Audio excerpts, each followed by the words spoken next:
Mark Breland was considered the most prestigious boxer to have competed at the amateur level.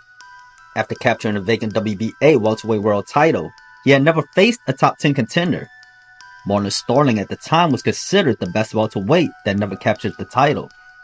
It was an interesting matchup, as Breland was the taller, rangier boxer who boxed behind his long, active jab, while Starling was the crafty defensive fighter. A fantastic matchup that centers around a battle for control and range. The high guard serves as a foundational element in defense, but it's the attributes applied to it that make it exceptional. The most effective high guard is a dynamic high guard.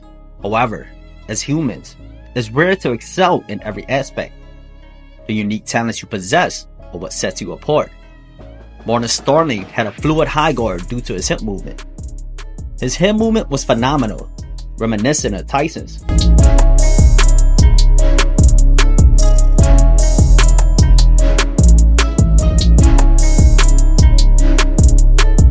He kept his palms tight against his forehead, leaving just enough space for vision. This positioning allowed him to catch hooks, while his head movement enabled him to evade straight punches without needing to fully close his guard. Push Marlon off, which may or may not happen. He's still Mark Breland. He's still got that jab right hand, like he didn't land. Ranks with more hype than Mark Breland. Oh, without a doubt, I would say he's the most hyped because Breland back to the jab, such an effective weapon. In terms of how many times he got hit, he probably got hit more in that fight than in any 10 of his other fights combined. The combination of the high guard and slipping techniques posed significant challenges for Breland, as he struggled to control Starling with his jab. When a boxer stands and defends, the jab can be used to keep them at bay or push them back. However, Starling's slipping allowed him to maintain his position and step forward to close range. Once he closed the distance, he could let go of his own jab, turning the tables and creating a threat for Breland. Fighters in the world, Russians and Cubans and top Americans, and he knocked them out with. Starling's slipping technique also served to disguise his point of attack. Typically, when boxers jab, they move the head off the center line to avoid a counter jab. However, with Starling's continuous slipping, it became difficult for Breland to anticipate his jab. This unpredictability made it much harder for Breland to time and react when Starling decided to deploy his jab.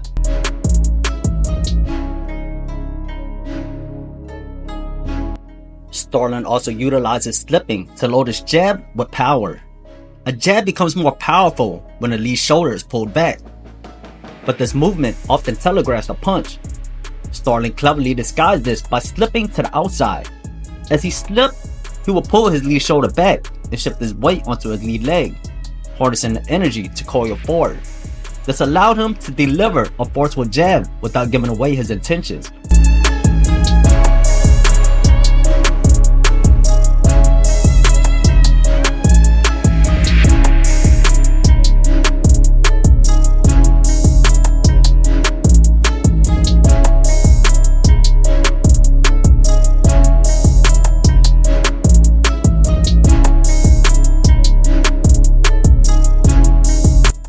With the jab posing a threat, Starling could use it to set up additional punches. Breland, being the taller fighter, often fought tall, which left his body exposed. By targeting the body or head with his jab, Starling forced Breland to defend, allowing Starling to maneuver into position and slip around the guard with his left hook.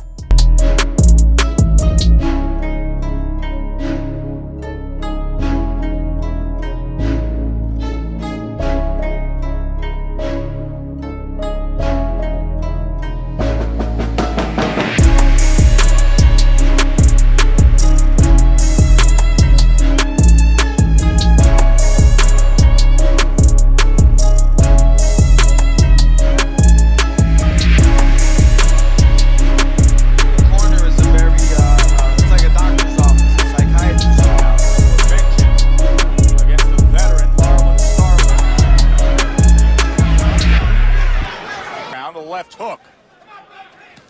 Right hand from Starling. Wants to do in this rematch is show Starling that he.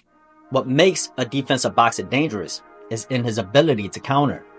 Slipping behind the high guard poses a significant threat to the one throwing punches. If you can slip effectively, you can position yourself for a precise counter. Given Breland's reach, Starling needed to either draw him in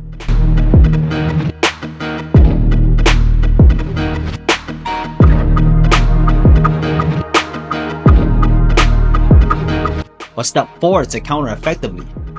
This was all made possible through his adept ability of slipping punches.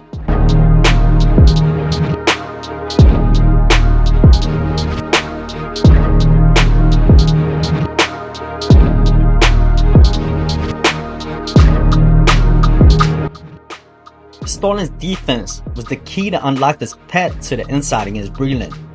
Despite the significant reach disadvantage, many overlook the subtlety that pressure in boxing doesn't always stem from an onslaught of punches. True pressure can manifest in simply standing tall before an opponent, creating an ever-present tension that a punch could strike at any given moment.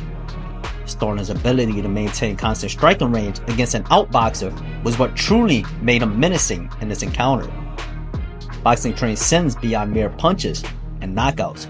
While those elements captivate the audience, it is the ordered defense that renders a boxer most dangerous in a strategic bout. The true mastery lies in neutralizing an opponent's greatest weapon and systematically dismantling it. Round TKO. Round 8 on Joe Tessitore Foley. Marlon things held him back. You know, the gold medal and the big-time promoter behind him and all those things. Doesn't want to get suckered into something, but Starling not returning. He's in with a guy who people forget he should definitely be doing. Yeah, as you said very well. If you were to pinpoint one thing, you know, if I win a round, clobber you with 16 different type of punches, and then the next round you